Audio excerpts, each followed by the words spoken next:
Ken Rosenthal joins us right now. And, of course, Ken has been all over this over the last few weeks. Ken, give us your general thoughts. Ohtani going to the Angels.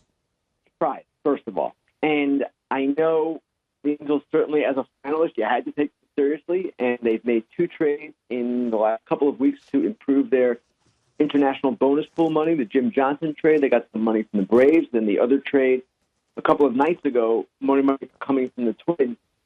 That said, the Padres seem to have more natural connections. A number of people who had connections to Ohtani.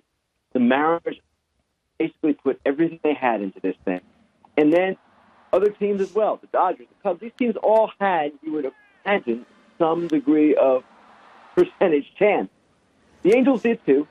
And it turns out their general manager, Billy Epler, who made a lot of trips to Japan for the Yankees over the years, maybe that was the difference. We'll find out in the coming days. But I would say, Brian, this is upset to some degree, though obviously once you're one of 7 finalists, you have a chance. Ken, why do you think they won out? We've been kicking it around here, but do you have any other additional thoughts besides it's in Los Angeles, but not quite in Los Angeles? Mike Trout is there. Your thoughts on that? It seems to me that with Ohtani, the connection he made with each team was what mattered the most. And certainly money was not the driving factor, though he gets a little bit more money from the Angels than he would have from any National League team. It just seems that it was a recruiting process, and they made the best connection with him. Now, certainly the American League helps. If you want to be a two-way player, that is the way to go with the DH in place. I know you guys mentioned Pujols and the Angels and DH at bats. Played only 50 innings at first base last year, Albert Pujols did. But Billy Epler has said that they are open-minded to him playing more in the field next year.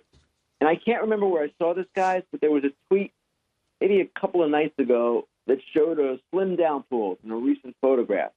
So maybe we're going to see Albert Pujols more at first base. And, of course, Ohtani's not going to DH every day. So it's going to be really interesting how this plays out. The Angels get, above all else, a guy who should immediately help a starting rotation that last season was basically in tatters. Ken, I want to follow up on that. You made a good point. 6 games at first base last year for Albert Pujols. Also, he was once a very good base runner, a stellar fielder. He is no longer that. At least you can see it on the field. You can see it with the defensive metrics. How does this work day to day in the real world if Ohtani truly wants to be in the lineup a couple of times a week? I don't know. And, Brian, one of the fascinating things is if you're going to be a DH, you've got to hit regularly. You've got to play regularly in that spot. You can't DH 2 times a week and be an effective hitter. So he's going to have to get his reps there if this is what they indeed intend to do. And it's going to have to be several times a week. Now, here's the question. What happens if he does not succeed as a hitter? Then you can't justify the DH at bat. So all of this gets put into the hopper, so to speak, and the Angels are just going to have to figure it out and to some degree play it by ear. I don't know that you go really quickly with this, but at the same time, if he wants to hit, I don't know that you can hold him back and not throw him out there in that DH role. Mm-hmm. Now, Ken, before we let you go, one last thing. Your thoughts on the, I won't say global implications, literally, global implications of all this. Just a two-way player coming over from Japan. It's exciting. Just coming now. He didn't wait the 2 years that we would normally expect him to wait to make the big money. Give me your overall thoughts as you followed this hour by hour, day by day. Incredibly exciting for the game.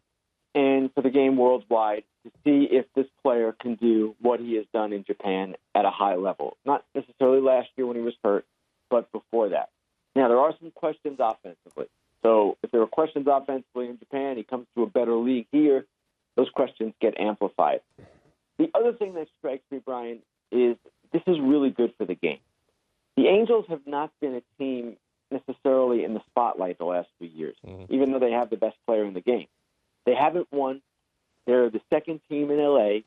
And while I could have said the same if Ohtani had chosen the Padres or the Mariners, the idea of spreading the wealth in terms of talent like this, for whatever reason Ohtani chose the Angels, it's healthy. And it will give them newfound attention. It will make them a franchise that now has to think seriously, I would expect, about making other improvements to kind of keep up with everything.